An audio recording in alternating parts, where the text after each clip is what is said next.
በእርግጥ እናቴ ለሰራው ስራ ይገባዋል። ምክንያቱም ግን ደግሞ ብዙ ጊዜ በቀልም በበቀል ሳይሆን መመለስ ያለብን በብልህነት ነውና ሄሉ ሰውን እንጎዳለን ብለን በምናስብ ወይ ደግሞ ሰዎች እናናዳለን ስንል ራሳችን መናደድ ወይም ደግሞ ራሳችንን ችግር ውስጥ መክተት ስላለ በጣም ከባድ ነው እየሰራች ያለችው ማለት ነው። ለምንድን ነው በዚህ መንገድ ያልፋበታል? የሰው ልጅ አንድ ጊዜ ይሞክራል ያንን ነገር የማይሳካ ከሆነ ደግሞ ሌላ መንገድ መቀየስ አለበት። ታውቃላችሁ ሽንት በሽንት አይታጠብምና በደልን በበደል መመለስ አይደለም። ሰዎችን እንበድላል ስንል አንደኛ ለህሊናችን ባላደረግን የሚል ነገር ይመጣብናል። ሁለተኛ ደግሞ ባደረግነው ነገር እንጸጸታል። ሶስተኛ ደግሞ በሰዎቹ ያደረግነው እነሱን እንጎዳል ስንል እኛ መጎዳታችን አለ በኋላ ላይ ማለት ነውና እንግዲህ ሄሉ እስካሁን እያደረገች ያለችው አይታችኋል። እነሱን ጎዳለው በማለት ሌላ ወንዶችን በመደረብ ህይወቷን ሞካክረዋለች። ግን ደግሞ ያ ሁላ እስካሁን ድረስ አልተሳካላትም እና ይህ መንገድ ቢቀርባ ብዬ አስባለሁኝ። አሰላሙ አለይኩም ወራህመቱላሂ ወበረካቱ። እኔ የተከበራችሁ ቻናል ቤተሰቦች እንዴት ናችሁ? ደህና ናችሁ ወይ? እኔ ያለሁ አልሐምዱሊላህ። ለቻናሎች እስከሆናችሁ ላይክ፣ ሼር፣ ሰብ እያረጋችሁ አበረታቱኝ። ከጎን የሆናችሁ ለምታበረታቱኝ ከልብ አመሰግናለሁ። እንግዲህ ዛሬ እንዲህ ብዬ ስናገር ልክ አይደለሽ የምትሉ ሰው ልትኖሩ ትችላላችሁ። ግን ደግሞ እኔ ባህሪዬን ነግሬያችኋለሁኝ።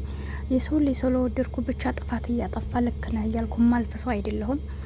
የሰው ልጅ ስወድ ጥፋቱን እንደ ጥፋት እያየሁ ልክ ነው ብዬ የማስበውን ነገር ልክ ናችሁ ብዬ የማልፍ አይነት ሰው እስከሆንኩኝ ድረስ ሄሉ ያደረገችው ነገር እንደነገርኳችሁ ሄሉ እንትና እናቴ ላደረጋን ነገር መልስ ቢሆን እና የሚጠቅማን ነገር ቢኖር ጥሩ ነበር። እሱ የሆነ በእሷ ላይ ያደረገውን ነገር ለመበቀል ማለት ነው።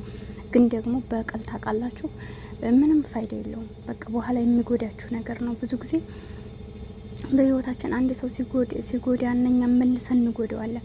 ግን ያንን እሱን እንጎዳል ብለን ብዙ ነገሮችን አንደኛ ከፈጣሪያችን ጋር እንጣላለን። ሁለተኛ ደግሞ በቃ ያንን እሱን እንበቀላል ስንል ሌላ ችግር ውስጥ እንገባለን። እኛ ከማንፈልገው ህይወት እንገባለን። ችግር ሊፈጠር ይችላል። ለምሳሌ እንደነገርኳቸው አሁን ብዙ ሴቶች አሉ እዚህ ሀገር ሳውዲ የሚሆን ሌላ ቦታ አንድ ወንድ ከሱ ጋር በጓደኝነት የሚሆን በኖርማል በትዳር ትኖራለች። ከዚህ ያን ትዳር ሲበላሽባቸው ቆም ብለው ግራና ቀኝ አያዩም፣ ወደ አላህ አይጠጉም፣ አይለምኑም። ለምን ብለው በቃ መናደድ። ደስታ የሚገኘው ሌላ ወንድ በመቀየር አይደለም። ገባችሁ? ሌላ ሴት በመቀየር አይደለም። ደስታ የሚገኘው አንዳንድ ጊዜ ከኛ ደስታ የሚርቀን በመጀመሪያ ከፈጣሪያችን ስንርቅ ነው። ፈጣሪያችን ያለንን ቃሎችን በቃ ስንተላለፍ እንደዚህ አይነት ሀዘኖች ይመጡብናል። ገባችሁ አይደለ? ብዙዎቻችን አሁን በፊት እኔ በራሴ አሁን የሆነ በምከፋ ሰዓት በሚደብረኝ ሰዓት ሙዚቃዎች ምናምን እንደዚህ አዳምጥ ነበር በፊት። ግን ሙዚቃ በማዳምጥ ሰዓት እንዲሁም የበለጠ ውስጤን እየከፋኝ የበለጠ አይምሮ ቢዚ እየሆነ ነው እንጂ የሚሄደው ምንም ትርጉም የለውም። እና አሁን ላይ እኔ በከፋኝም ሰዓት በተደሰትኩም ሰዓት አላህን አመሰግናለሁ። ብስከፋም ደግሞ አልሐምዱሊላህ። ምናልባት እኮ ከዚህ የባሰ ነገር ሊመጣብኝ ነበር፣ ግን ደግሞ በዚህ ካሳለፈልኝ አልሐምዱሊላህ። ስለዚህ በሆነብኝ ነገር አልሐምዱሊላህ ስለ የተሻለ ነገር ነው የሚመጣልኝ። ገባችሁ አይደል? እና ብዙዎቻችን ሲደብረን መጠጥንና ሙዚቃን ሌሎችን እንደዚህ ሀራም የሆኑ ነገሮችን ውስጥ ራሳችንን መደበቂያ እናደርጋለን። ጭስን መደበቂያ እናደርጋለን። ግን ደግሞ ጭስ ለበሽታ ነው እንጂ የሚተወና መጠጥም እንደዛው ጣጥተው ሲሰክሩ እንግዲህ ታውቃላችሁ ብዙ ሰዎች አሁን ሄሉ እንደዚህ በሆነችበት ታይም ላይ ጣጥታ ሌላ ችግር ውስጥ ትገባለች። ሌሎችም ሰዎች እሷን አይደለም ሌሎች ሰዎችም አሁን በጣም ፍቅረኛቸው ወይ ሚስታቸው ጋር ሲጣሉ ይሄዱና መጠጥ ቤት በቃ እንደዚህ ጣጥተው መንገድ ላይ ሲመጡ ወይ ሰው ሊመታቸው ይችላል። አስቡ እንግዲህ ያኔ ወይ ሰው ሊመታቸው ይችላል፣ ወይ ሊሞቱ ይችላል፣ ወይ አካል ጎደሎ ሊሆኑ ይችላሉ፣ ወይ ደግሞ ወርቀው መሰበር አለ፣ ወይም ደግሞ የማይሆን ወይ በሽተኛ ሴጋ ሊያድሩ ይችላሉ፣ ወይም ደግሞ በቃ ምን ልበላችሁ የማይሆን ሰው ጋር ገብተው እንትን የሆነ ልጅም ሊፈጠር ይችላል። አስቡ እንግዲህ ሌላ ችግር ጨምሮ አይደል የሚባለው። ስለዚህ የሰው ልጅ ሲናደድ እነሱን ለመበቀል እነሱን ለማናደድ ብለን ራሳችንን ሌላ ችግር ውስጥ ማምጣት የለብንም። የሆነው ነገር ማንኛውም ነገር የሚሆነው መጀመሪያ ቀድሞ የተጻፈ ነገር ነው እንጂ እኛ ፈልገን የምናደርገው እኛ ፈልገን የምንመልሰው አንድም ችግር የለም። እኛ ፈልገን የምናመጣው አንድም መከራ የለም። እኛ ፈልገንም የምናመጣው ደስታ የለም። ስለዚህ ይህን ነገር አምነን ያ ነገር ትክክል እንዳልሆነ አምነን በቃ ራሳችንን ማዳመጥ ወደ ፈጣሪያችን መመለስ ብዬ ነው የማስበው። እና ይህን እያልኳቸው ያለሁት ሄሉ የሚጠቅማት መንገድ ቢሆን እኔ በደገፍኳት ነበረ። ግን ደግሞ ይሄ ነገር አይጠቅማትም። ለምን አይታችኋል? ካሁን በፊት እያብጋ ተጣልታ ያንን ልጅ አምጥታ ነበር በመሀል ብዙ ወንዶች አዛም በፊት እንዳልክ ጋር ተጣልካ ሌሎች ወንዶች ገብተው ነበር ጣልቃ። አሁን እነዛ ሁላ በህይወቱ አሉ የሉም? ግን እዛ ብዙ ሰው ዛሬም ወንድ ቀየረ። በርግጥ ለሰው ልጅ ችግር የለውም፣ ሰው አላት አላላት አይደለም።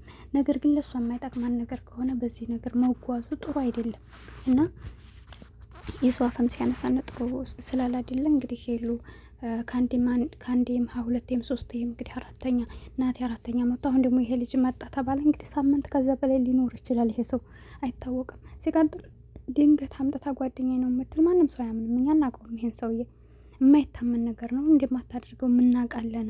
ግን ደግሞ ለማስመሰል ብሎ ራስን መሸወድ በጣም ያማል ስነግራችሁ ማለት ነው። እና ይህ ነገር ስህተት እንደሆነ ስለማውቅ ነው እኔ በጣም እንዳልኳቸው ብዙ ሰዎች ከፍቅረኛቸው ጋር ከባላቸው ጋር በተጣሉ ሰዓት በፊት ከፎቶ ይጀምራሉ። የሌላ ሰው ፎቶ አንጥተው ፕሮፋይል ያደርጋሉ። እሱን ለማስቀናት እኮ ነው። ያን ላይ እኮ ምናልባት ወንድሟ ሊሆን ይችላል ወይ ደግሞ መቼም ሰላም ብለው እንኳን አታውቅም ያለህን ሰላምታ። ነገር ግን እሱን ለማስቀናት ወይ ደግሞ የማታውቀው ነው ሚዲያ ላይ ራሱ አንጥተው ፕሮፋይል ያደርጋሉ። ለምንድን ነው ስትሏቸው በቃ እሱን ለማስቀናት ምናምን። እሱ ቀና ልቀና ምንም ትርጉም የለውም። ገባችሁ አይደል? ያ የምታደርጉን ነገር አንደኛ ለእናንተ እውነተኛ ማንነት አለው ወይ? ይጠቅማችኋል ወይ? ስማችሁን አስነስታችሁበት ራሳችሁን ሸውዳችሁበት ምን ያደርጋል? ወይ ድንገት ደግሞ ከማትፈልጉት ሰው እንደነገርኳችሁ ችግር ሊመጣ ይችላል። ወይ ልታፈቅሩት ትችላላችሁ ሳታስቡ።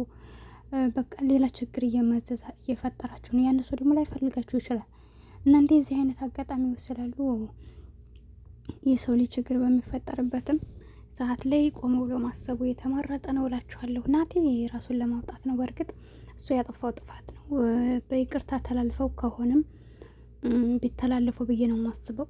እሷም መጣቱ እንግዲህ አይታችኋል። እንዲያለችው ከሆነ ከዚያ ልጅ ጋር ግንኙነት እንዳለው እያወቀ ለምን ዋሻት? ይህ አንዴ ትልቅ ነው። ሲቀጥል በቃ ነገሮችን አበላሻሽቷቸዋል።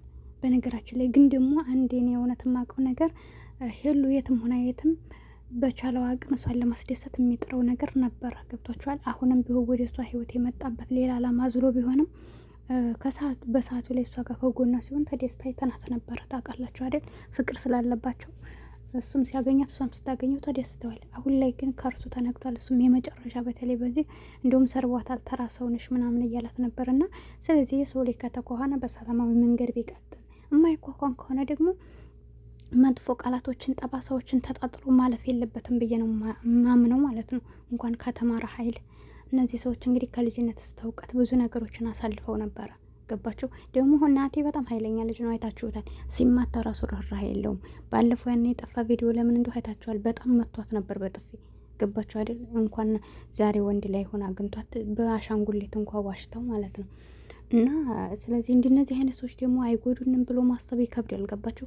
ወንድ ላይ ከመረረው በጣም ችግር ውስጥ ሊመጣብን ይችላል። እና ሄሉ አሁን ላይ በሰው ማፍ እየተነሳች ነው። እና ራሷን ብትጠብቅ ብዬ አስባለሁ። ራሷን ትጠብቅ።